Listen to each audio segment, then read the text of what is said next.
Hi friends, welcome to Yazhni's lifestyle. இந்த வீடியோவில் சிம்பிளாக கோதுமை உப்புமா எப்படி செய்கிறது அப்படிங்கிறத தான் பார்க்க போகிறோம். கோதுமை உப்புமா உடம்புக்கு ரொம்ப ஹெல்தி, பட் ஆனால் வந்து டேஸ்ட்டாக இல்லாதனால சம்டைம்ஸ் நமக்கு சாப்பிட முடியாது.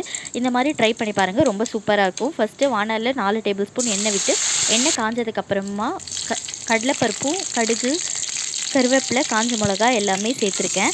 அது நல்லா வெடிச்சு வந்ததுக்கப்புறம் பொரிஞ்சு வந்ததுக்கப்புறமா ஒரு பெரிய சைஸ் ஆனியனை சேர்த்து நல்லா வந்து வதக்கி விடணும். கொஞ்சம் உப்பை ஆட் பண்ணி வதக்கணுன்னா ஆனியன் வந்து நல்லா வதங்கி வரும்.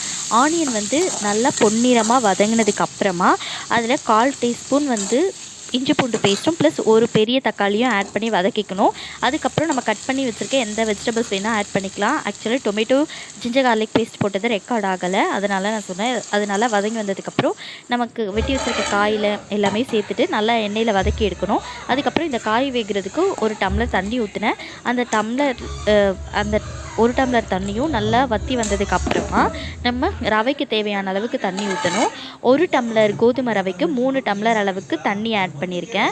கோதுமை ரவையை ஃபஸ்ட்டே ஒரு ஸ்பூன் நெய்யில் நல்லா வறுத்து வச்சுருந்தேன். தண்ணி கொதித்து வந்ததுக்கப்புறம் அந்த வறுத்து வச்சுருக்க கோதுமை ரவையை இதில் ஆட் பண்ணிவிட்டு கொஞ்சம் தண்ணி இதில் கொதித்து வரும்போது ஒரு மூடி போட்டு வச்சுருங்க.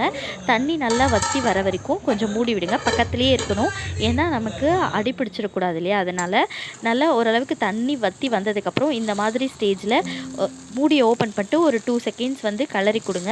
அதுக்கப்புறம் சூப்பரான டேஸ்ட்டில் கோதுமை உப்புமா வந்து ரெடி ஆகிடும். கோதுமை உப்புமா பிடிக்காதவங்களுக்கு கூட இந்த மாதிரி செஞ்சு கொடுத்தீங்கன்னா ரொம்ப விரும்பி சாப்பிடுவாங்க. இந்த மாதிரி வீடியோஸ் பார்க்க நம்ம சேனலை சப்ஸ்கிரைப் பண்ணிக்கோங்க.